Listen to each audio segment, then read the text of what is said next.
Hey guys, Wade here. Today's episode is going to be massive. We're talking stellar lumens, CBDCs, Algorand, digital IDs, and then we're gonna officially close the book on this Terra Luna situation, guys. We have officially the proposal has gone through. We have a whole new blockchain. There's now Terra Luna and Luna Classic. Don't worry, we'll break down all the details in today's video.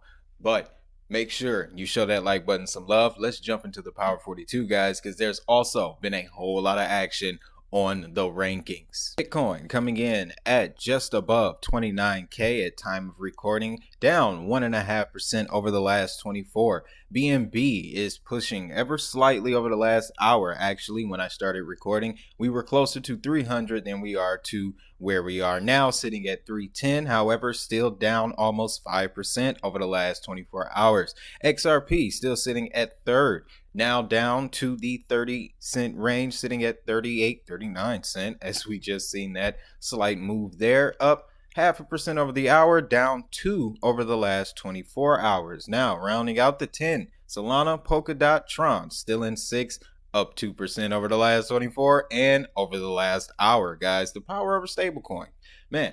7th, Polygon. 8th, Chronos. 9th, Stellar. And the newest addition to the top 10, ladies and gentlemen, we have Algorand has knocked out Flow from the 10th spot. Flow is now at 11, followed by VeChain and then Hedera Hashgraph. Man, it's crazy how Hedera Hashgraph has been performing this week, but still got the faith behind HBAR, guys. It's just going to take some time. Now, you may be curious as to how these rankings move. I know I talked about it in the first Power 42 video, but we had some new viewers since then, and I just want to say, guys, these we can have this ranking system because of how Messari reports the data. See, we're doing this with the reported market cap, and that's important because market cap is another way to measure a cryptocurrency's value. Investors use market cap to tell a more complete story and compare value across cryptocurrencies. As a key statistic, it can indicate the growth potential of a cryptocurrency and whether it is safe to buy compared to others. That's coming from Coinbase. Learn, guys. I'll put the link down in the episode guide. But just doing this based off the market cap, it really allows us to track the performance of these assets from day to day in real time, guys. So another reason why I am so glad I came up with this idea, with this concept. But rounding out the let's look at Internet Computer has moved up to 15, guys. Very big news that we talked about yesterday with them. But as far as the rest of the markets goes, we have been a bit shaky over the last 24 hours. You can see here we got a lot of red. We got some double-digit red. Zcash down 12% over the last 24. Yeah, that's pretty much the story around the rest of the market. Audius pretty much erasing all of the gains it had yesterday, down 13%. Render seeing a steep downturn, down 11%. Now, guys, I do want to mention too, one of the hustlers of the network pointed out that XDC was not on the Power 42, guys. I have readjusted that, so now we should not have that problem going forward. You can see it right here, ranked at 28, down 3.4% on its own in the last 24 hours. So yeah, markets are just really quiet right now. You can see, guys, like I pointed out before, that we'll go one day in the green and then the next day in the red. What we're seeing is recovery, then accumulation. Recovery and accumulation, and we have a lot of traders in the market. They're doing, day trading, short trades, things like that. But now that that's all out the way, guys, let's get right into the first story. Digital identity startup FlexID has received funding from the Algorand Foundation, guys. This one is very big. Singapore-based startup FlexID Technologies has signed a simple agreement for equity with the Algorand Foundation. They look to further develop and scale their self-sovereign identity platform. Startup aims to make its decentralized identity network available in emerging markets where over 1 billion people are thought to lack formal identification. The funding from Algorand comes under the impact category, which identified FlexID as a necessary catalyst for global financial inclusion. FlexID was born out of the founders' frustration with a banking system that excludes those without identity documents. Victor Mapunga, just like over 400 million people in Africa that have no identity documents, failed to open a bank account due to laborious paperwork and the identity requirements. Yes, Victor Mapunga is a technology entrepreneur from Zimbabwe, guys. He is the head of FlexID, and he states that identity is foundational to modern day commerce. Without an ID, one cannot participate in the economy, even at the most basic levels, such as access to basic telecom services, mobile money, and banking. So, yes, guys, this could have just as well fit in with yesterday's discussion, but I didn't discover it until last evening. However, digital ID will be a crucial component to the future of retail, because a lot of the digital ID services that are popping up, they're going to be compatible with e-commerce platforms, your grocery stores, malls, online, if malls still exist, but online retailers, things like that, guys. But moving forward, the founder added that without an ID, education and healthcare become extremely difficult to access. On the other hand, the shambolic national records further increase the cost of doing business. With FlexID, even the informal sector can transition from an isolated view to a formalized economy. Farmers can easily access credits and inputs. So, his ideas, his thinking, they line right up with the agendas of the time right now, guys.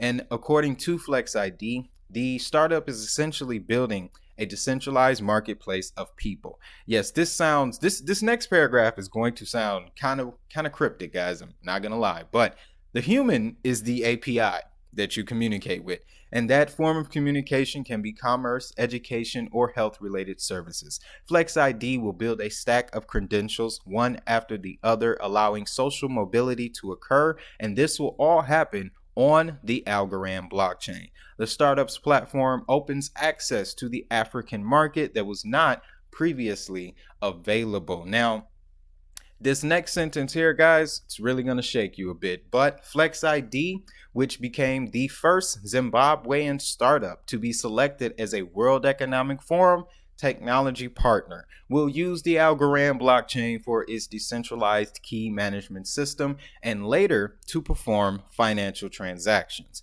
According to FlexID CTO and MIT trained software engineer, the startup will perform credential issuance and verification on chain, allowing a completely decentralized layer 2, which put users in control. So I've noticed that there has been a lot of backlash, if you will, about these blockchain projects and their alliances with the World Economic Forum, guys. And I just want to make one point to that. The next era of adoption is going to include this group. I mean, we've already been through the era of, introducing people to DeFi, introducing people to NFTs and gaming and things like that. But what's going to take this crypto market from just being a thing where only 1.5% of the people on the planet know it exists to 5 to 10% of the people on the planet knowing it exists, and then taking the market cap to 3, 4, 5 trillion, it's only going to happen through enterprise collaboration. These companies, these large tech companies, major players, they have to get involved with these blockchains. The agendas of these large corporations and major players are technologies like digital ID, IoT, cross-border payments, remittances, all of these things. So all of that indicates that the next stage in adoption, what you really want to look for is these types of relationships. And it's something that I think is really going to be exposed in this next bear market, guys. It's going to become a psychological divide. That's what we're going to see, is a psychological divide in retail investors, because they're going to have to really check themselves and ask, do they want to invest in a project that is associated with a group or organization that they feel is trying to enslave the planet? It's going to be a real question that needs to be answered, guys, and I just want to make you aware of that. So Sorry for that little rant though. Let's finish this out. It all came to me as I was reading this, guys. So just wanted to share that insight with you. But FlexID will also invest in integrating its platform with existing Algorand applications, including those in DeFi and NFTs, to allow flawless mobility across the entire ecosystem. FlexID Technologies, through its digital ID platform running on Algorand, exists to rebuild identity for over 400 million people without formal identification in Africa and billions of other people globally, to unlock access to financial services, e-government, healthcare, and much more. Now let's turn our attention to Mr. Do Kwon and the Terra Luna situation, guys. We're going to close the book on this. We're going to wrap it up because, oh man, look at this picture. Did they have to circle the eye? Did they really have to circle the eye? You know, I was looking at Terra Luna's logo too last night. I was really looking at it. Looks like an eyeball. I'm just saying. But let's close the book on this thing, guys. I want to give you an update on what's going to happen going forward. And then I'm going to make another big point when we get to the end of this article, guys, that if you're holding Terra Luna and you're, planning on getting into the new chain, you might be onto something. But a majority of Luna stakeholders voted in favor of the Rebirth proposal to create a new Terra chain without the imploded algorithmic stablecoin. Terra Classic, with its native asset Luna Classic, and the new chain will take over the Terra moniker and the Luna token. A new Luna airdrop is to come to existing stakers, Luna holders, and UST holders, including community members who held tokens on exchanges and Terra developers. And guys, I'll put the link down to Agora.terra.money, which is their governance forum where there are like up to the minute updates on what's going on here. But the avowed goal is to launch a fully community owned chain, and therefore the wallet of Terraform Labs, the Luna Foundation Guard, and the existing community pool will be removed from the airdrop whitelist, according to them on Twitter. Several exchanges have indicated that they will begin trading the new token shortly after its May 27th launch. And I want to pause right here real quick, guys, because in the midst of this, right in the middle, guys, when we had started to cover it earlier last week, right? Coinbase, I had my Wrap Luna on Coinbase, and Coinbase had an alert every time I would go to trade into it. It would say, we are going to suspend trading for this token on May 27th. This was around May 12th, guys, May 13th, before they even came out with this date. Now, I know that's a small thread, but it's connecting two very big pieces of paper here, okay?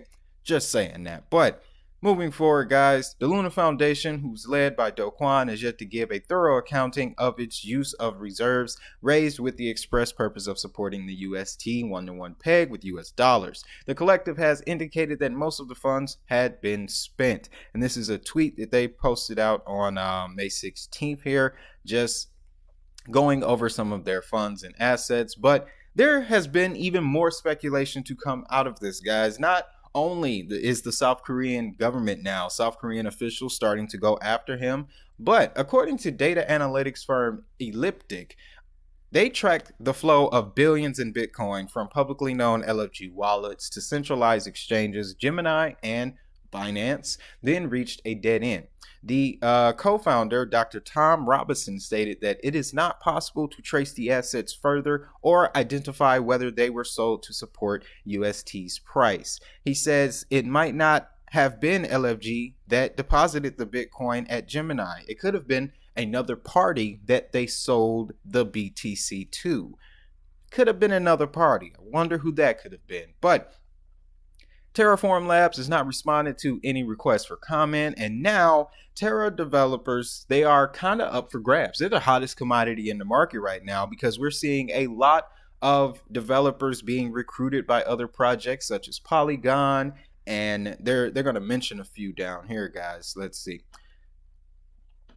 Yeah, the Juno community, for instance, passed a roughly 4.7 million funding proposal to support Terra developers migrating to CosWAM based smart contract platform, and Polygon is also courting Terra developers with funding to migrate to its proof of stake chain, the Ethereum scaling solution. It also uses a modified version of Cosmos's SDK, which is essentially what Terra is built upon. So now that we've gotten to the end of this, guys, I just want to make one small point here.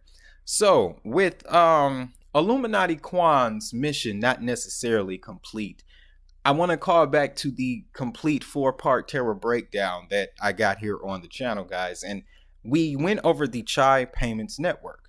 Okay, that's still a thing. That is still a thing, and that is still 100,000 plus users strong, still connected to a $30 billion annual market base. Okay, and their whole goal in the beginning for Terra Luna was to do that. The stablecoin was just kind of a byproduct of sentiment towards stablecoins at the time and him having the ability to produce a solution for the problem. It didn't go too well. So now they can essentially get back to their roots and what they were originally designed to do, and that's become a payment coin, which is why they fit into today's episode, guys. But I still say keep an eye on Luna. You know, don't get involved with more than you can emotionally handle, and we'll look to see what happens with Terra, especially as we approach this ISO CBDC discussion. And on that note, it's time for us to get to our next segment, guys, and we're talking Stellar Lumens. This one is going to be big. Buckle in for this one. So Mercado Bitcoin partners with Stellar to create an MVP, or minimal viable product, for Brazilian central bank digital currencies, guys. Now, the company says it intends to develop one of 9 projects selected for the Lift Challenge Real Digital, promoted by the Central Bank of Brazil. Now, if you've been on the channel for a minute, you know we've had our eyes on Brazil for a long time. Warren Buffett has put a lot of his money over there in the form of Nubank. And I'm also, once we get through this article, I'm going to show you some details of this Lift Challenge, guys, because we know Brazil's CBDC is the closest thing to a cryptocurrency than anything else. All right. But the Lift Challenge Real Digital is a collaborative environment carried out by the Central Bank of Brazil, or BACEN, in partnership with the National Federation of Associations of Central Bank Servers. With the announcement of Stellar's integration, Stellar Development Foundation will join the consortium created by Mercado Bitcoin to develop solutions for the Real Digital, and which also has CPQD and ClearSale.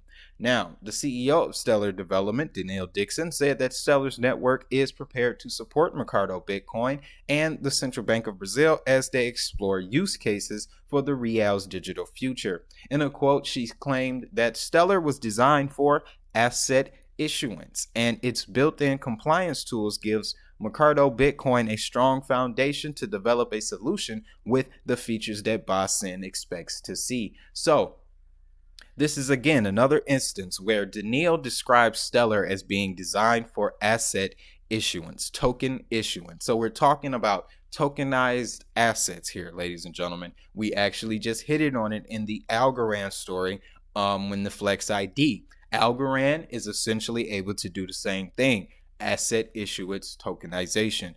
According to the statement, Mercado Bitcoin selected Stellar's network due to their speed, efficiency, and security of the protocol. Utilizing the Stellar network will allow us to deliver a complete case for evaluation by the central bank, said Ronaldo Rebelo, CEO of Mercado. In addition to the consortium, the Central Bank of Brazil also chose Aave, the DeFi protocol, and Consensus in partnership with Visa and Microsoft to develop use cases for the nation's digital real. Brazil's central bank had confirmed that the country's sovereign digital currency pilot will go live this year. This year, guys. We already know what else is going live this year. According to Campos Neto, the Real Digital hopes to enable smart contracts and decentralized finance on a CBDC platform. Now, that is another thing too that people often talk about, is that these CBDCs won't be interest bearing. Guys, again, this is another reason why you got to do your own research and not necessarily take the word of someone else. Brazil is looking to build DeFi applications, interest bearing accounts, smart contracts into the CBDC. In a quote, Campos stated that the Real Digital Initiative is a response to the rapid progress of digital transformation and society's demand for native means of settlement in a new environment. Conditions for important efficiency gains to be achieved. The central bank aims to allow the construction or interconnection of the national financial system with decentralized finance and with smart contracts. These are, in his opinion, the great contributions of the blockchain ecosystem and cryptocurrencies. Now, let's jump over and take a look at what this challenge consists of, guys. But first, my mouse led me to another point that I wanted to make as well. So we'll jump into this really quick because this is from March 11th, guys. This is from the Central Bank of Brazil. They made this announcement a couple months ago, but you can see here Mercado Bitcoin joined CPQD, ClearSale, and BitTrust to bring a delivery versus payment use case of native digital assets with a focus on crypto assets. The proposal complements those of Santander for Bond, adding to the range of options of potential assets to be traded on a platform based on the digital real assets, financial assets, and crypto assets. So it is very significant that Mercado decided to go with Stellar because, as you can see by this description here, their whole purpose is to incorporate a CBDC into the traditional finance system as well as the crypto financial ecosystem. So this is going to be very massive. Now, we jump over here to their website, guys. This is the BCB Bank, Central Bank of Brazil.gov. You know, the links will be in the episode guide, but this Lift Challenge Real Digital aims to promote technological innovation through research projects related to the financial industry in order of use case. And what do we see right here? Number one, delivery versus payment, aimed at the settlement of transactions with digital assets, both native to the digital environment or tokenized, okay, or asset issuance. Now, payment versus payment, which is PVP, the Internet of Things, aimed at direct settlement by algorithms or machine to machine. So the machine fi, IOTX, that's what we're talking about here. And then lastly, decentralized finance, DeFi, aimed at defining protocols with settlement based on a CBDC and at compliance and supervision requirements established in regulation. These four pillars are what is going to make up the CBDC that's coming from Brazil. Now, another point I want to make out here, they're looking to go live this year. That lines up with what else is going live this year. And we also discovered earlier this week, thanks to Swift, now they are testing ways for CBDCs to be interoperable with blockchain and DLT networks. So we can imagine that if they go live this year, which is only going to be a pilot, and we'll run that pilot through 2023.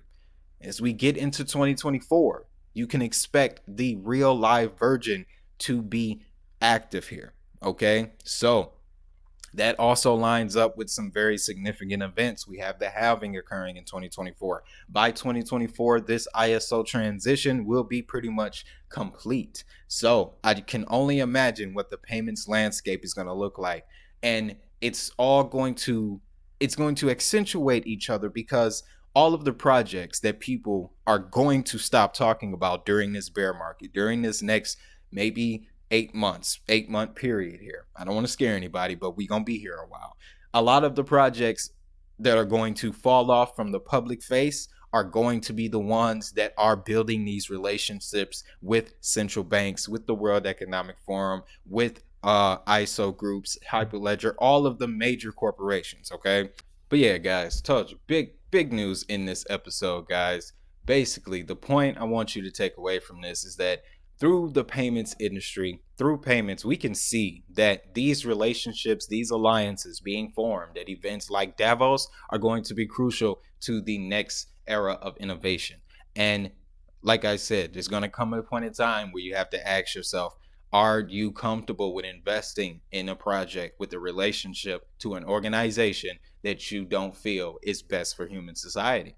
Because that organization and its partners are what's going to pull these cryptocurrencies, these blockchain projects into the next decade.